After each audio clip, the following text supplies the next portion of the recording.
It's a wonderful day, ladies and gentlemen, because in the next 24 hours or so, 27 hours or so, we are going to be getting Captain Carson Teva as the latest marquee in the era of the New Republic. And this is a really good thing because we are finally going to get an appropriate leader for the New Republic units that we have so far. The reason I call it an appropriate leader is because Mon Mothma and General Syndulla, whilst they have the New Republic tags and they are indeed leaders, they are not specifically designed to work with the likes of R5, Zeb, and whoever else we have. Oh yeah, Colonel Ward. Sorry, it's hard to remember somebody that was barely a part in the film. I mean, all the characters, really. Zeb is probably the one with the most screen time out of everybody there. So welcome back, ladies and gentlemen, to another Galaxy of Heroes video with me, your bald boy Scribe. How the devil are you doing? And welcome back to your daily dose of swagger. I know it hasn't really been very daily recently because Saturday was a Saturday, and Sunday, me and Mrs. Scribbles, we went out on a short jaunt to Oxfordshire, to see Jeremy Clarkson's farm. It was actually a nice little day trip out. The sun was out and a couple of beers were had. We had a nice trip. By the way, the Cotswolds is a beautiful place. It's a lovely place in the countryside. I digress. It meant essentially that I was away from my desk, away from my prison. The enclosures, the walls are coming in. And I wasn't able to make any videos. Woe is me, but I am back now, back with a passion. It is Monday, and we are ready to be tackling stuff. So Carson Teva, can't wait for him to join the holotables because he is going to transform Coliseum, and a lot of people are going to be seeing a massive uptick in their scores. Apparently, I've done a bunch of runs on the Crate Dragon. I had no idea. Who knew? Who knew, ladies and gentlemen? I'm very, very much excited because check it out. He has an actual leadership.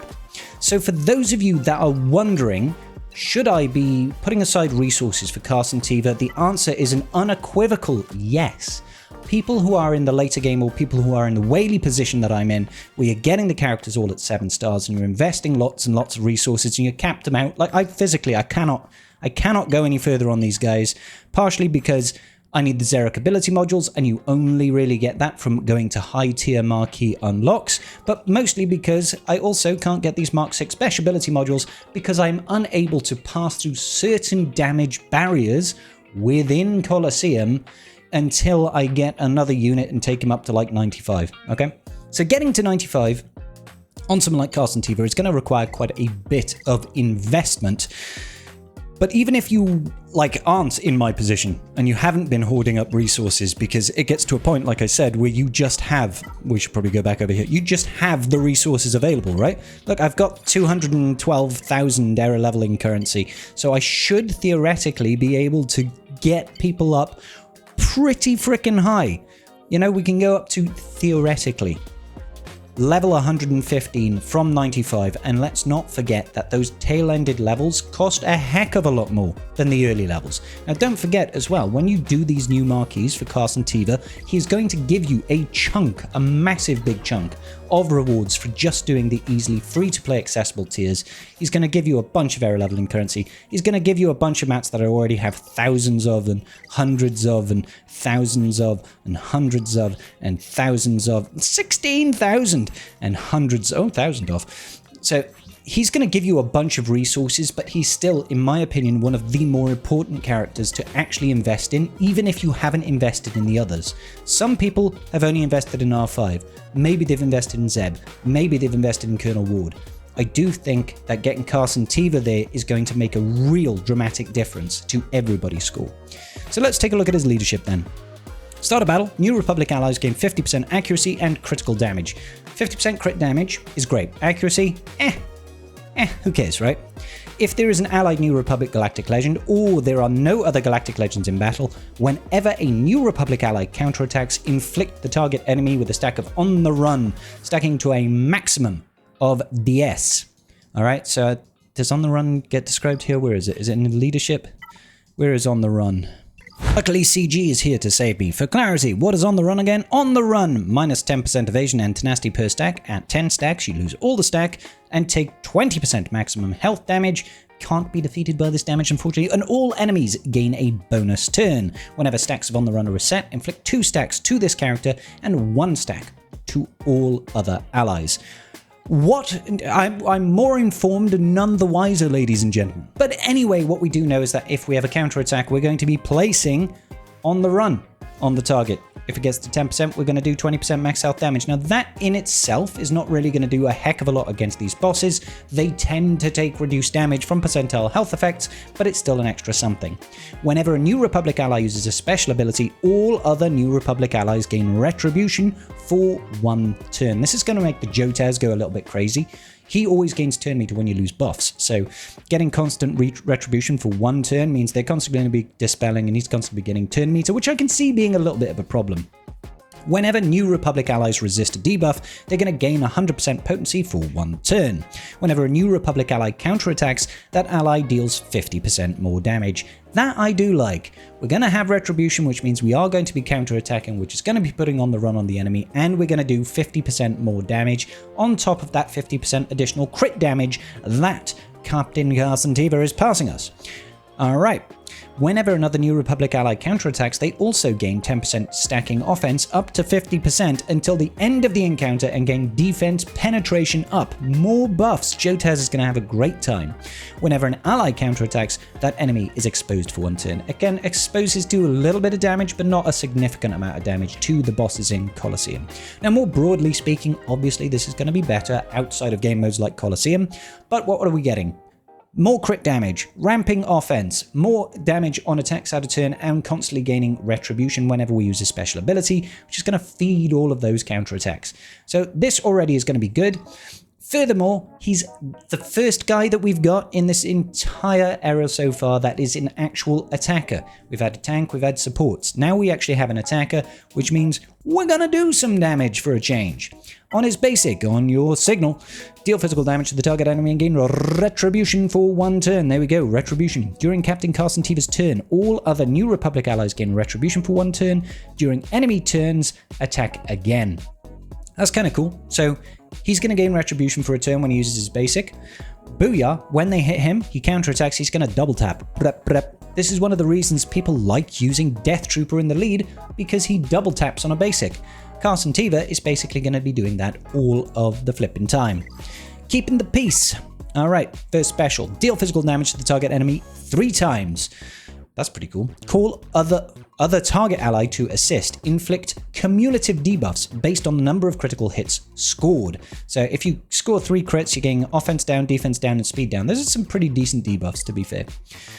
Unauthorized operation. At the start of each encounter, all New Republic tank allies gain retribution for a turn. Zeb's going to get retribution, which can't be dispelled. Teva gains 30% max health, max protection, and offense. Whenever a New Republic ally is inflicted with a debuff, inflict critical chance down and potency down on all enemies that didn't already have it for 1 turn, and also inflict accuracy down on all Empire enemies that didn't have it for 1 turn.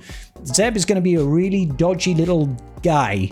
I had to watch my language there, because if Empire are facing, they're going to have accuracy down and he's going to have really high levels of evasion. It's going to be a good compounding environment. At the start of each enemy turns, excluding Galactic Legends, if they have 300 speed more than Teva, they're inflicted with speed down for 1 turn, which can't be resisted. Whenever a New Republic ally gains advantage, all New Republic allies gain 5% stacking crit chance and crit damage up to 100% until the end of battle. So that's rather nice, being able to constantly ramp up your crit chance and your crit damage, already gaining an extra 50% crit damage and an extra 50% offense as well throughout the battle. So we're really going to see those damage numbers ramp up. Whenever R5D4 uses a special ability, reset the cooldown on Keeping the Peace by 1.